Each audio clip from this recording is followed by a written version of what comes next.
Мен Орозбек Сапаров. Эми бул чыгармачылык чөйрөнү мен өзүм тандап алган жокмун. Бул жараткандан берилген бир белек экен. Чыгармачылыкты баштап ананбай ырларым элге жайыла баштагандан кийин ушундай каттар келе баштаган. Керек болсо кыздар тийишип, байке деп күлүп, анан бир бардык эле нерсе болгондой. Бул бардыгыбыздын жаш мезгилде ар бир адамдын башынан сүйүп өтөт экен. Жаштык күндөр өткөн, сонун күндөр өткөн. Эми анын баарын айтыштын кереги жок да. Ушул чыгармачылык чөйрөдө иштеп келе жатабыз. Чыгармачылыкты биринчи баштар алдында биринчи мен өзүм үчүн 4-5 оон жаздым дагы. Анан үйдөгү эле ошол магнитофон менен кассетага жазып, мындай популярдуу болуп, элге таанылам деп деле ойлогон эмесмин. Анан жазып эле ошо кассетаны бир-эки досторума, устаздарыма угузуп көрсөм, өтө сонун турбай, муну эл угуш керек деп.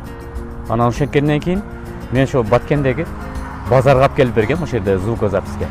Алып келип бергенден кийин аз эле убакыттан кийин кайра мен шаарга түссөм, элдин баары Орозбек, ой, сонунду айткенсиң го деп көрүшүп, башкача мамиле кыла баштаган да. Анан ошондон башталып кетти чыгармачылыгыбыз. Эң биринчи жазган оонум ошол айылда мектепти бүтүп аткан мезгилде мектебим деген оон жазганбыз.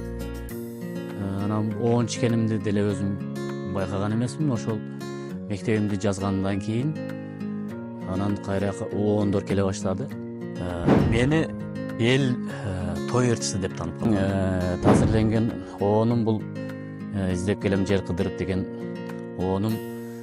Бир топ агам Эркинбек деген агабыз аламдан өтүп кеткен. Ошондо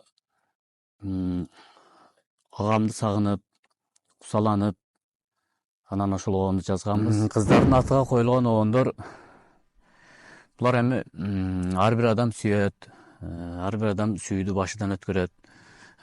Бирөөдү ачык сүйөсүн, бирөөдү жашырын сүйөсүн дегендей. Анан элибизде ушундай бир жакшылыктар, тойлордун көп болгону өтө жакшы. Бирок максат кылып жүрдүм эле. Мен дагы бир залда элиме бир концерт берейин деп. Ошонун убак сааты бүгүн чыккан экен. Колдоп келипсиздер. Менин оондорумду угуп, бүгүн эс алып кетесиздер деген ойдомун. Ассаламу алейкум ата. Ассаламу алейкум апа.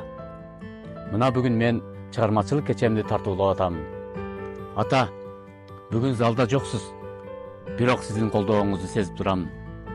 Апа, көп жашаңызчы.